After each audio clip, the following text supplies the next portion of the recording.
Welcome to the Well Woman Show, where we interview women executives, leaders, and entrepreneurs. And you're listening to the Well Woman Show, where motivated women achieve fulfillment and well-being. You're listening to the Well Woman Show. Take time for myself by coming to things like Well Woman Drinks. To be accepting of myself no matter what. Step away from judgment as much as possible. You're listening to the Well Woman Show.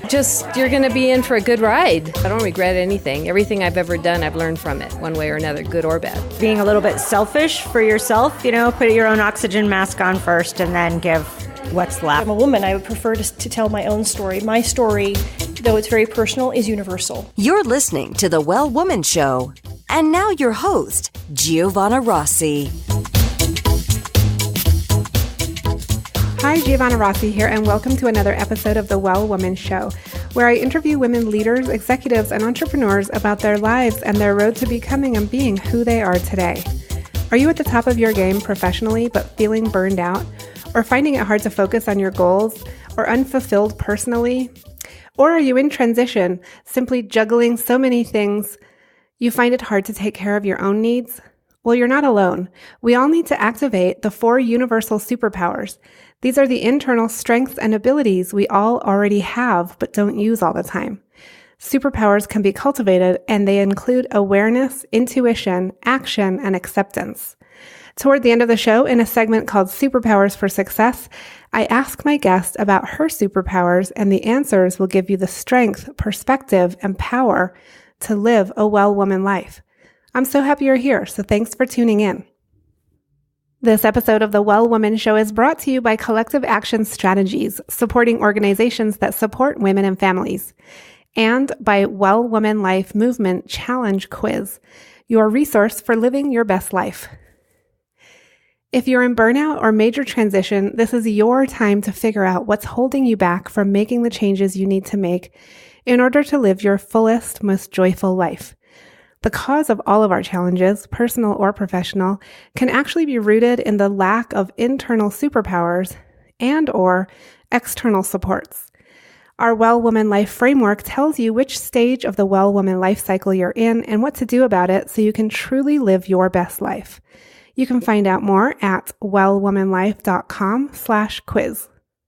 I'm so thankful for support from Natural Awakenings magazine in New Mexico, a monthly green, healthy lifestyle publication, and for support from High Desert Yoga, promoting optimum physical health, clarity of mind, and spiritual inspiration for all. Today's topic is sharing knowledge from the Indigenous Goddess Gang, and hopefully by the end of the show, you'll understand the importance of history centering Indigenous women and be inspired to see things through a new lens. My guest today is Kim Smith from the Diné Nation in the southwestern part of the United States. She's dedicated her life to fighting for Indigenous human rights, water, and land at a local, national, and international level. In her Diné community, her work includes advocacy work in environmental justice, food sovereignty, art, and Indigenous-based knowledge. When she's not home, Kim curates a national traveling exhibition called The Art of Indigenous Resistance, which highlights graffiti and Indigenous art as a platform to raise awareness about Indigenous resistance.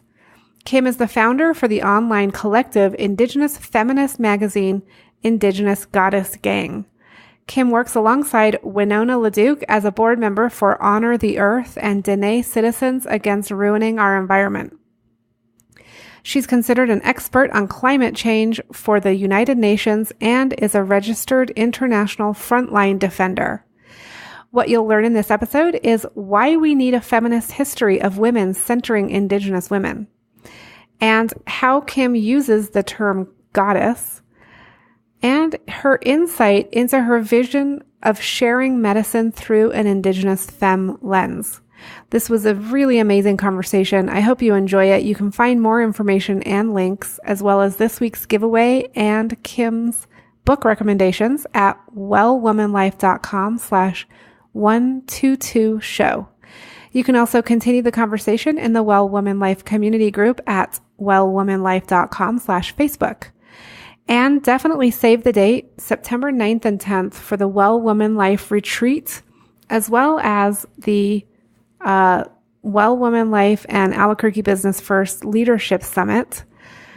And that is September 10th, and then the retreat is on September 9th. So these are going to be, it's a 2-day event that is going to be really awesome. Definitely email us to get on the list for finding out about that.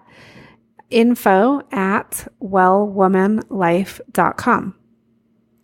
Now to my interview with Kim Smith. Welcome to the program, Kim. Thank you for having me.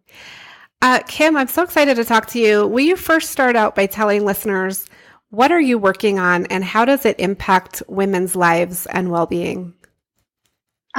Right now, I am working on a number of projects, but the most prominent one at the moment is Indigenous Goddess Gang. And what it is a online femme Indigenous magazine. And it's really a space for sharing medicine through poetry, food, seed knowledge, herbalism, music. From an Indigenous lens, this is really a space for us reclaiming our knowledge. From an Indigenous femme lens, each month we have a different honoring of different matriarchs from different tribes in our photo shoots. And then each month we share a lot of different knowledge from our matriarchs. And, we share a lot of medicine in the form of, seed keeping, Indigenous midwifery, Indigenous moon cycle knowledge, Indigenous ancestral food recipes, music, Indigenous poetry. We have another section called Land, Water, Dignity, and that talks a lot about all of those things from a very social justice standpoint, and talks a lot about the realities of what we're impacted with in Indigenous communities when it comes to our land, water, and dignity and policy and those types of things. We have another section called Dear Patriarchy that is led by some Indigenous queer scholars and, badasses. And so there's just a lot of different things that we offer, as well as some of the things that most magazines have in them, like photo shoots and, fashion spreads and things like that. We highlight different photographers, makeup artists, hairstylists, designers. And so, it's a big web of goodness. Okay, so that's a lot. I just want to go back to your when you first started talking about it. You said it was sharing medicine through these different topics and things. What do you is that the main lens? The main focus is that you're talking about medicine in these different ways? Yeah, for sure. I mean, the main everything of the work that we're doing is basically what I shared. It's our goal, and it's not just me by any means. It's a collective of women from across Turtle Island, from across the so-called United States and the so-called Canada. And, these are a lot of the folks who are involved have really dedicated their life to perfecting or learning or reclaiming a lot of this knowledge. It's not just something that's a hobby. Mm-hmm. It's a space where we really intend to share this education in terms of, us being Indigenous young people, but being able to share that with Indigenous people is really our goal, because, because of colonization, because of colonialism, because of the trauma, all of these different things that, have happened to Indigenous people. It's not so readily, these stories aren't so readily told. They're not so readily available. And a lot of this knowledge that we're sharing is our heart work. We have sacrificed a lot to learn a lot of these things. It means being home in our communities, being in ceremony, there's a lot of responsibility that comes with sharing this knowledge. And we share what we feel we can. There are a lot of things that we don't share because, it is the internet. It is 2018. And, we're trying to navigate how to share this knowledge without any type of exploiting or appropriating. And it's basically a space intended for Indigenous people. We've had our land taken from us. We've had our cultures taken from us. We've had our language taken from us. And this is a step towards reclaiming our knowledge, our identity, and our medicine. And that it's really sacred to us. It's much more than it just being this magazine and website or whatever. It really comes down to reclaiming. Yeah, and it seems like the website and the online magazine is just the communication vehicle, right? It's like you've got all this information and knowledge and all this stuff happening, all this action, and your communication, your delivery. Oh my gosh. Excuse me. Sorry about that. Your delivery of this really important information and knowledge is the internet, which is great, but it has its drawbacks too, probably. Has it been a magazine that's been in print as well, or is it just online? Right now it's just online, and I think that we intend it to be. We might do a limited run of some published things, but I feel like, for me personally, I feel like to publish something, like to print something, is a huge exhaustion on resources. We are very much land defenders and water protectors, and a lot of those resources to produce those things take a lot. And, it ties into capitalism, and, that's not what we want to do, And so that's part of the reason why, for me, I've been a little bit reluctant to go into that direction. Whereas, you can just go onto your smartphone or go to a website and be able to read everything there. And so I like that. I like the accessibility of it. And as opposed to snail mail, it takes a little longer. But, we've been talking about doing limited publications for some of our supporters. Okay, so Kim, what are some of the? I know you mentioned a few of the topics and things that you write about, and you have a lot of different writers working with you. It sounds like in the collaborative. What are some of the? What are one or two sort of topics or issues that you've written about lately that you'd like to share about? Oh, that'll be hard to just pick a couple. Okay. But the good thing, though, is that our topics are very much interconnected. You can't talk about seed keeping without talking about food medicine. You can't talk about herbalism without talking about food. And you can't talk about, land, water, dignity without thinking about the food and the medicines and all of those types of things. And so our mindset as Indigenous people is very much land-based. And if you look through all of the topics and you read through, the articles that have been published, you'll see that. And I think that that's one of the biggest things that I would like to highlight is that it's one drawback that I have realized is that people aren't reading. People really enjoy, some people read it, and then other people, we're having a hard time navigating in terms of getting people to read the content and really take it in. As humans, we have such a short attention span. Like we'll be like, oh, okay, cool. I read, run through reading an article and then think, oh, okay, well, I'll come back to this later. So really I would like to highlight all of them, and there's knowledge, there's so much good medicine and good knowledge in each of the articles that, they go hand in hand. There's not one that I could pick that is greater than the other. Yeah. And so, I like all of the information that we're really promoting. And Kim, who is your target audience? Like, who are you trying to get to read this? And is the written word, obviously that's the medium through which you would like to communicate. Who is the target audience?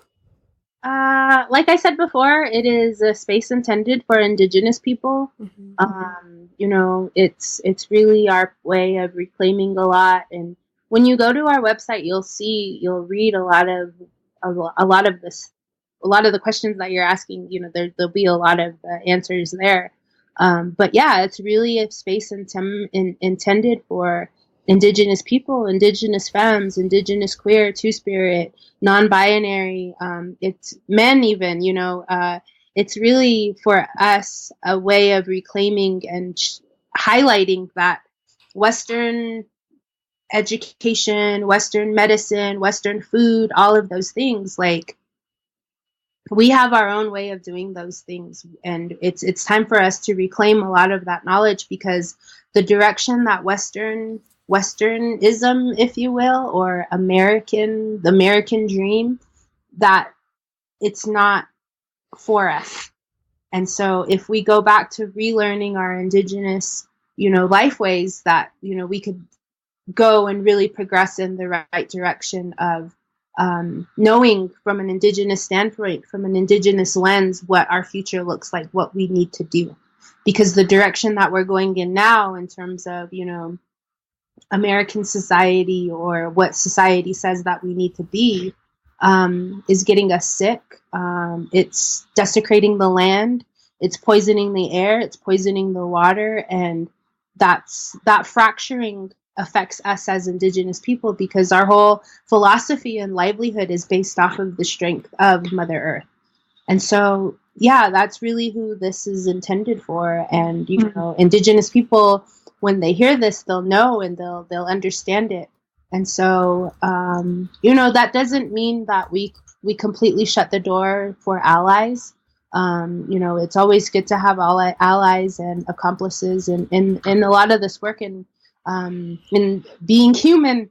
And so, there is a disclaimer that we put out there on our website that also, tells people this is to tread lightly and respectfully, that this site is not intended for exploiting or appropriating.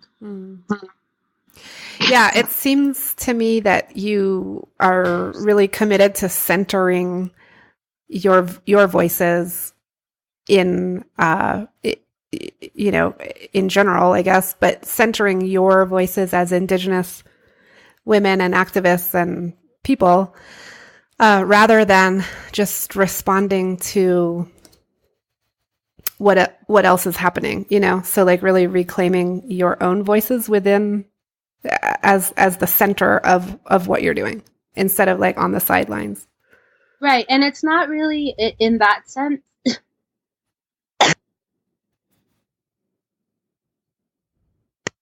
Excuse me. Yeah, it's also about getting our voices heard. When you think about it in the media standpoint, like the media standpoint as a whole, we don't have a space really. Our voices, we're always being silenced, or we're always kind of being brought in as an afterthought. And so that's why it's really beautiful for us to be able to say something about it, and something that's not reactionary. And also with that, this is our life's work. These are things that we work on every single day. It's not just like a typical blog where you write about it when you feel like it. It's like really us telling our stories about what it means to be an Indigenous woman in 2018. And and that's really what it's about, in really getting us to create that space for our voices to be heard, because they matter, because they're valid. And so do you know about, as we're recording this, we just had the primary election in quite a few states in the country, including one of your neighboring states in New Mexico. And we elected, primary election. So she still has to run in the general election in November. But she would be the first Native American congresswoman in the history of the U.S. Yeah. For sure. She's the Pueblo woman, and, we've been cheering her on and supporting her. And the same with Janine Yazzie. She was running for the PRC in New Mexico. I actually am a New Mexico girl. On my dad's side, I grew up in New Mexico, and then on my mom's side, where we live in Arizona. But we live right at the border of Arizona and New Mexico, so I kind of have one foot in and one foot out. But yeah, this is definitely something that is super exciting. And, we have an Indigenous woman running for governor in the state of Idaho. And, we're really, it's a really great time to see Indigenous women, Indigenous femmes really breaking ground in the political realm, because that is so necessary. It's also tricky, too, because, we know the American political system never works in the favor of Indigenous people. It is, look at how the polls have turned out for, let's say, somebody like Donald Trump. It's not something that it's something that's still foreign to us, but it's awesome to see that there are some women that are brave enough, that have enough courage to go into that arena and, play the game, try to learn how to play the American political game. And it's exciting to see, and it's empowering to see. And, we're definitely rooting for, these matriarchs like Paulette Jordan and Deb. And, we want to see them in these positions, and we want to support them any way that we can. Yeah, it just seems like it's so early on in what will be the history of Native American women in politics, right?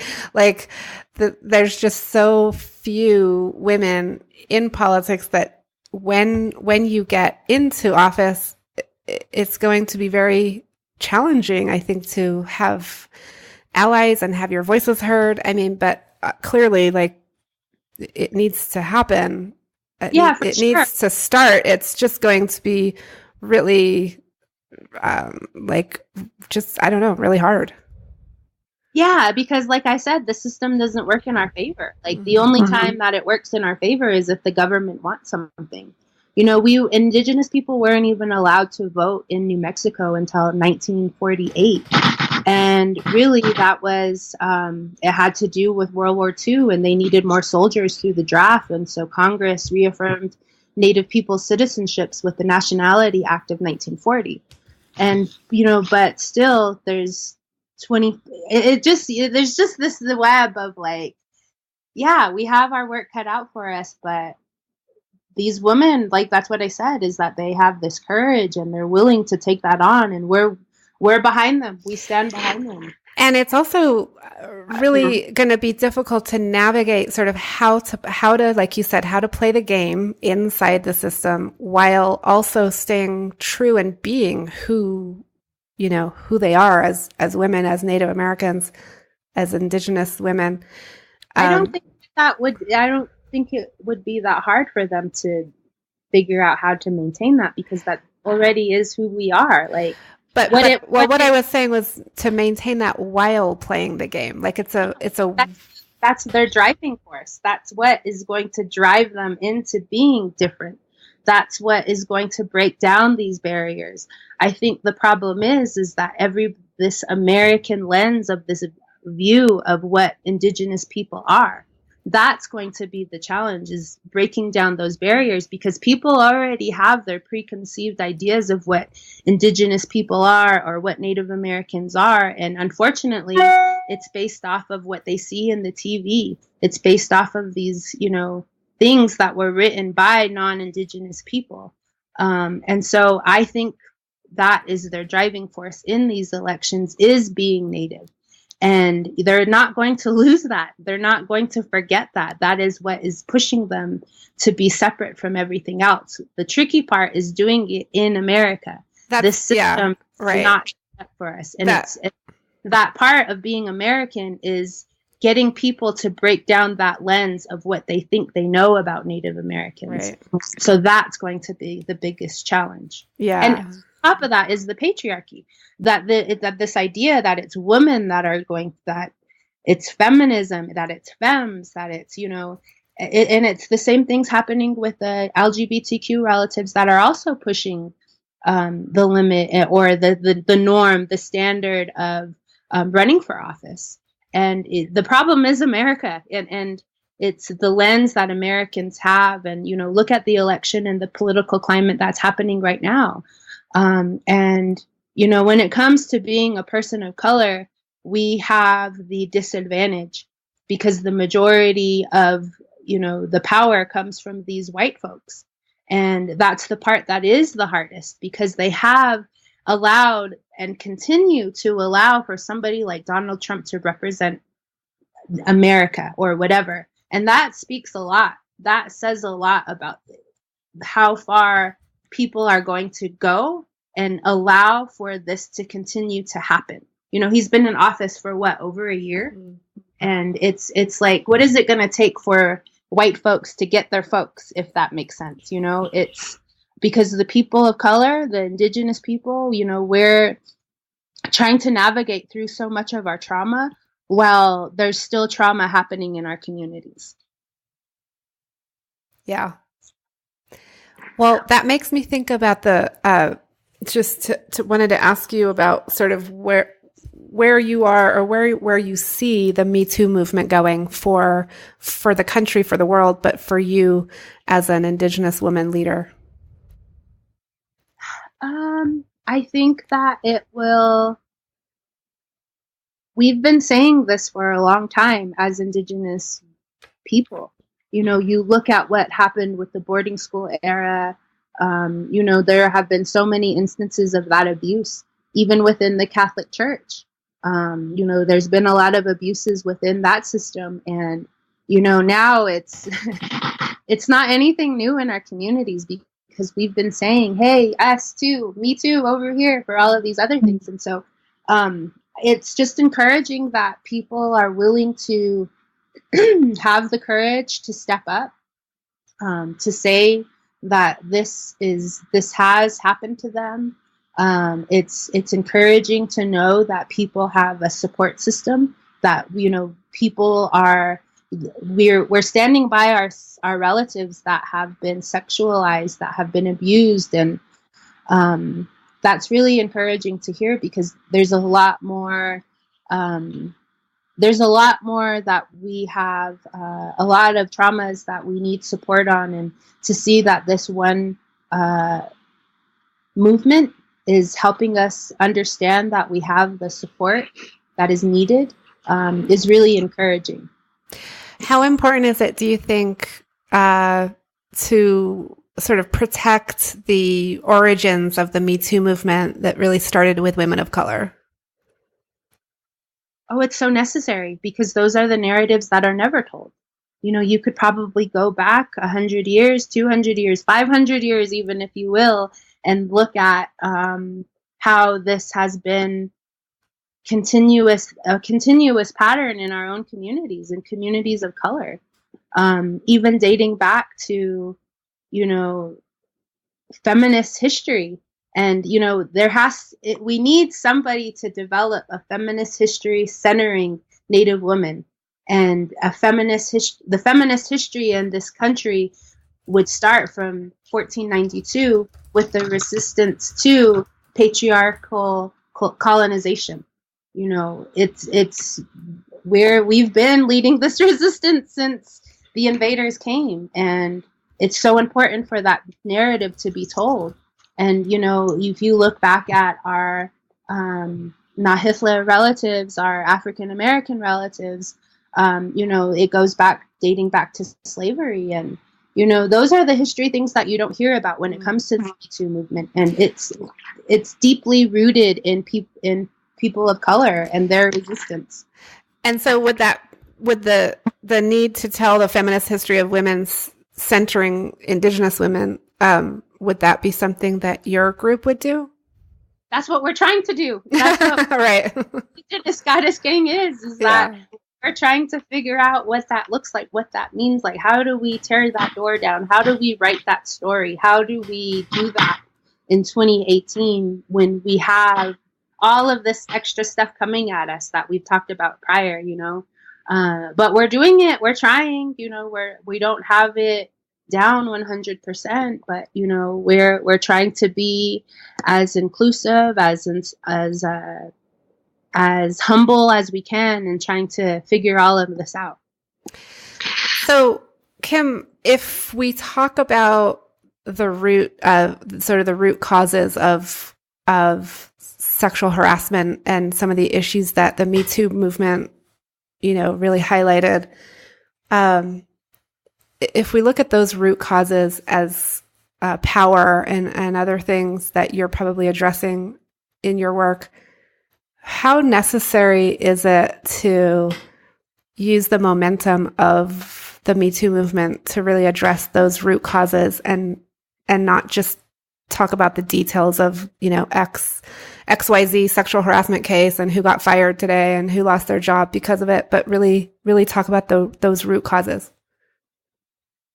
I don't really feel at liberty to talk about that because I know that there are a lot of organizers who have been working on this up until this point for so long. And, I didn't know that I would be talking specifically about the Me Too movement in this interview.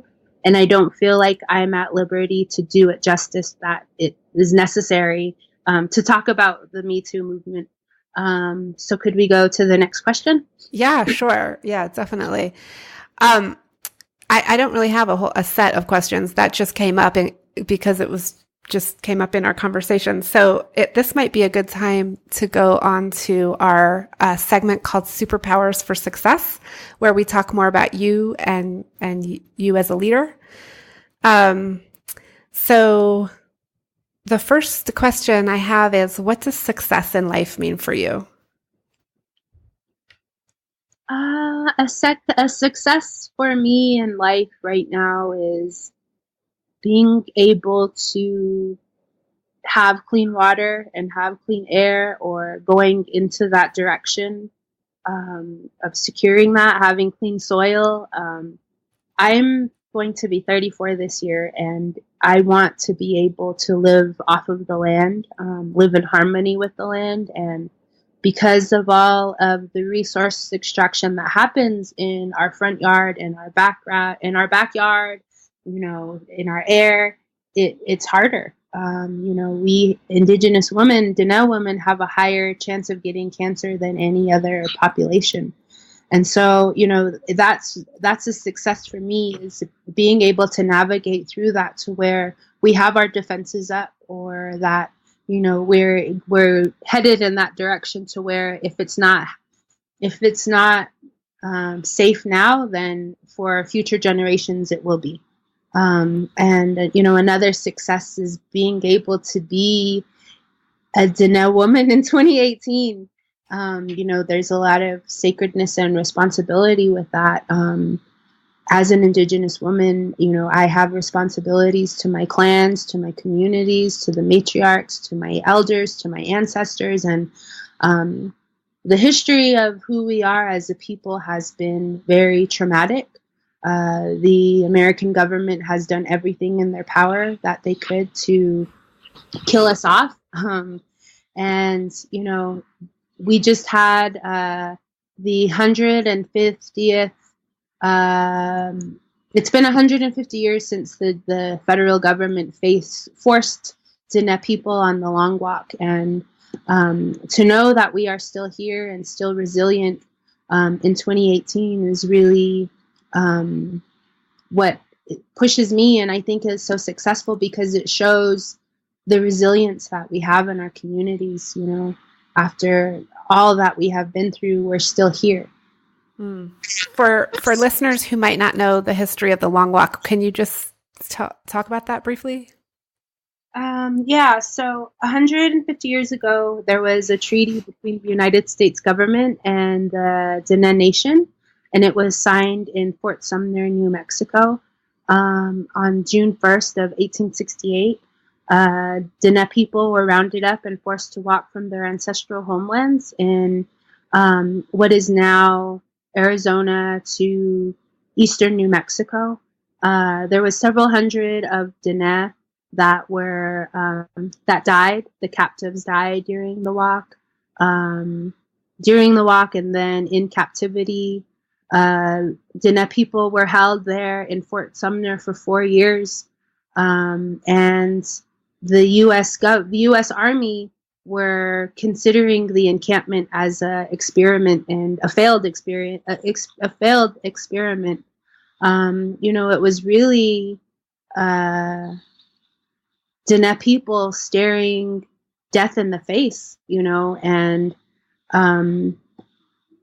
the Diné leaders later signed a treaty with the United States government. And through that treaty, they were able to come home. But, it's all the white man's law, and you can only take it so lightly. Treaties are only done with nation-to-nation states. And so it is considered to be one of the supreme laws of the land, but look at how far it has gotten us, But that's just a little background. And it's interesting because it is New Mexico. And earlier we were talking about, some of the midterm elections, primary elections were being held in New Mexico was one of the states. And so yesterday I was thinking a lot about that and the history of the state of New Mexico and its dealings with Indigenous people. Yeah. So, Kim, you are a board member for Honor the Earth and Diné Citizens Against Ruining Our Environment, and you're considered an expert on climate change for the United Nations. When did you know you were really good at what you do? Probably last year. I don't know. It's been really interesting because I do the work that is necessary. I do the work that I see needs to be done in the community, and I definitely feel that it is fueled by my ancestors. I'm just answering prayers of the matriarchs before me, and I didn't really realize how, after 10 years, I guess, is when I really did realize that, okay, what I'm doing, the momentum that I'm building or the work that I'm doing is actually creating change. And so, I look back on the past 10 years and all the work that I've done, and it's so encouraging to see how far I've come and to see the different pockets or different work or different projects that I've gotten my hands on or worked a part of. So it feels really good. And, at 33, I feel that now is the time that I feel that I am, successful and, I'm able to get paid doing the work that I love. And on my homeland, I don't have to move to the city. I don't have to move away from my ancestral homeland to do the work. It's in my community and for my community. Okay. And what's, you're doing a lot. You're just doing a lot. I mean, everything that you've just been talking about is so much work. How do you take care of yourself so that you can physically, mentally, spiritually, emotionally be available to do that work? I listen to my body. I think that that's one of the things that I really learned through, meditation, through ceremony, and being able to really listen to what my body can and can't do. Because my brain is always going, and I always say, my body can't keep up with my brain. All right. And part of what slows it down as well is that I have autoimmune disease. I have rheumatoid arthritis that I live with, that I've lived with since I was 16 years old. And so it is vital for me to listen to my body because if my body isn't strong, then my work isn't going to be strong. And so the other thing in terms of that is being able to ask for help when it's needed. And we've helped a lot of people in our work, and to be able to have that type of support system, that community has really helped me to be strong. Because my friends, my sisters, my brothers, my relatives, my mom, my matriarchs, they'll all tell me, you need to slow down, you need to rest, you're doing too much. And so just taking it all in really and understanding that there is a timeline, but there isn't, I'm my own boss and some things could be put off for a day or two or what have you. And that's okay. It's okay to say, I need to slow down. I need to take care of myself. I need a day of just resting or lounging around, and that's okay. It shouldn't be shame that people need to take a break or check out for a little bit. Right. Kim, what superpower did you discover you had only to realize it was there all the time? That I'm Indigenous. Oh, I like it. Yeah. That the spirit of my ancestors runs through me, and that the land remembers it, and the land and the prayers are there waiting for everybody to understand that and embrace it. And I take a lot of pride in being Diné and being a water clan. I come from a water clan, and I'm very much connected to that. And when you look at when you learn about the Diné clan systems, I don't know. I all I know is Diné because I'm Diné, and it could be the same in other indigenous cultures. But each clan has a certain responsibility. For me, coming from a water clan, our responsibility is taking care of water.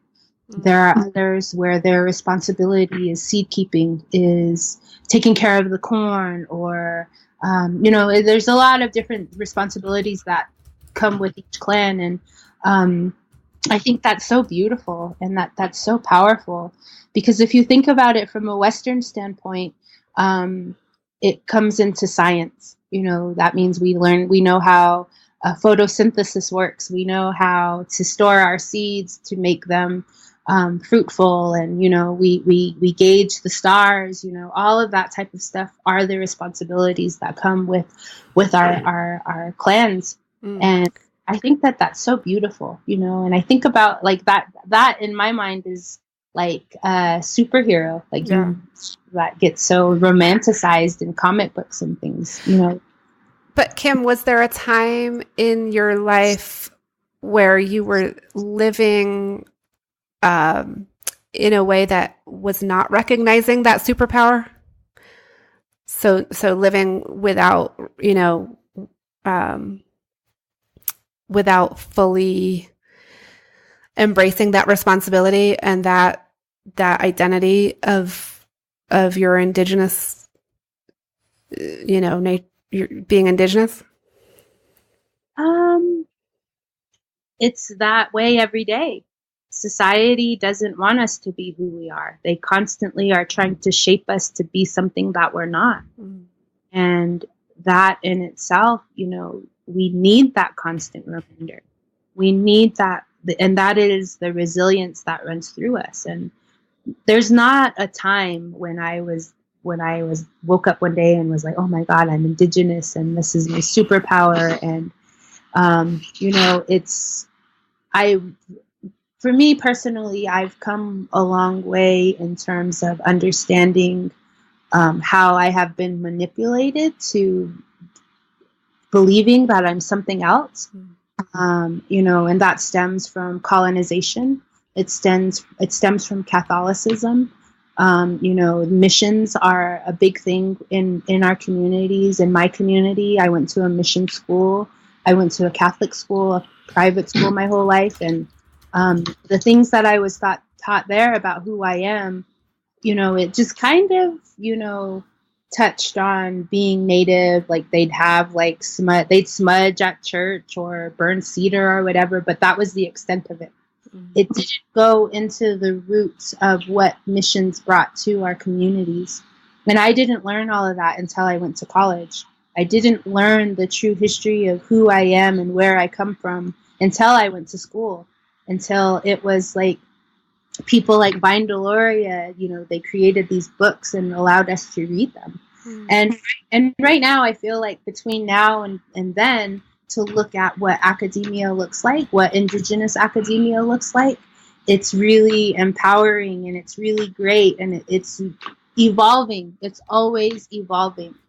And, we're learning more and more about our superpowers every day because we're reclaiming it, because we're getting into our communities and learning about the history of our people, from our elders in ceremony. And so, every day I am able to put those puzzle pieces together, and that's empowering to me. That's my superpower, to be able to do that. And Kim, what advice would you give your younger self, say when you were 23, like 10 years ago? To stretch, to drink lots of water, to hydrate, to moisturize. I don't. I don't have any regrets. I have taken all of my experiences in and accepted them, forgave myself, what have you, that, everything happens for a reason. And I have no desire of, I just know that things in terms of maybe just taking care of myself better, in stretching more, in drinking more water, having a healthier diet, not I maybe the other thing would be not drinking. I've been sober for 3 years now, and that there's just a lot of different things, but I don't regret them. Okay, and just a couple quick last questions here. Do you identify as a feminist?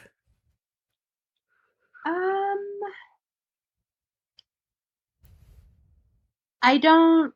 No, I don't, because I have my own mindset of who I am, and I don't want to be labeled under something, something that isn't originated from my own people or my own culture, And I think that that's what I like about the term goddess, because for Indigenous people, our holy people, our higher beings are gods.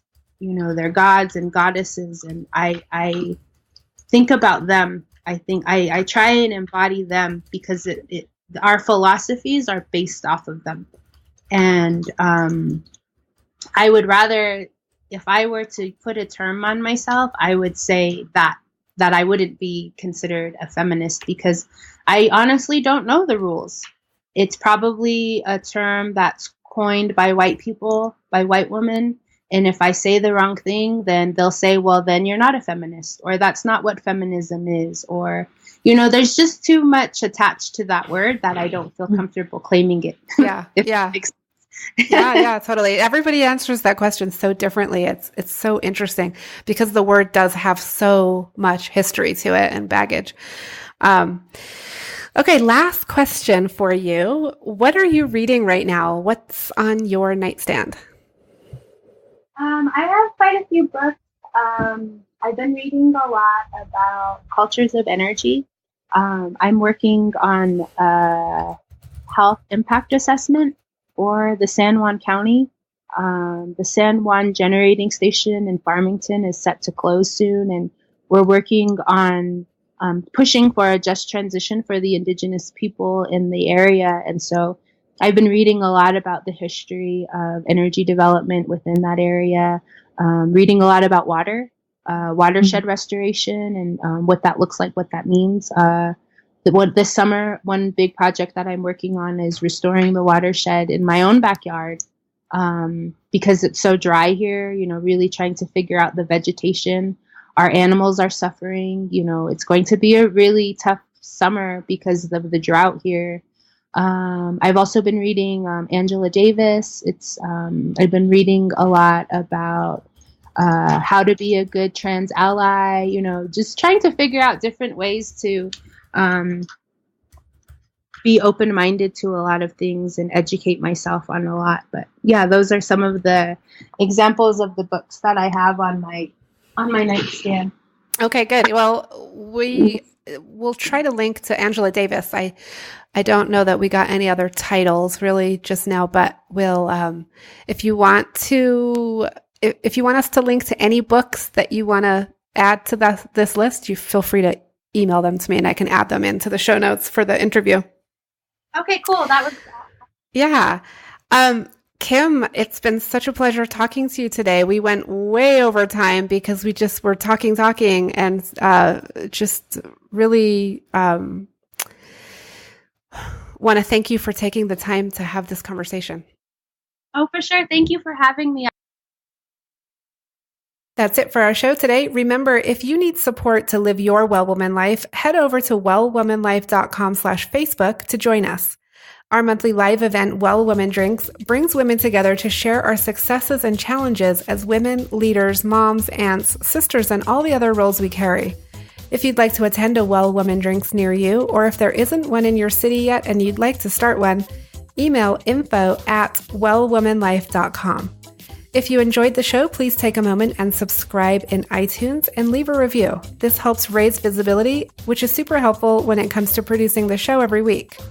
For feedback, comments, or just to let me know you were listening today, find me on Facebook, Twitter, and Instagram @WellWomanLife. I'm Giovanna Rossi for The Well Woman Show. Until next time, have a super powerful week.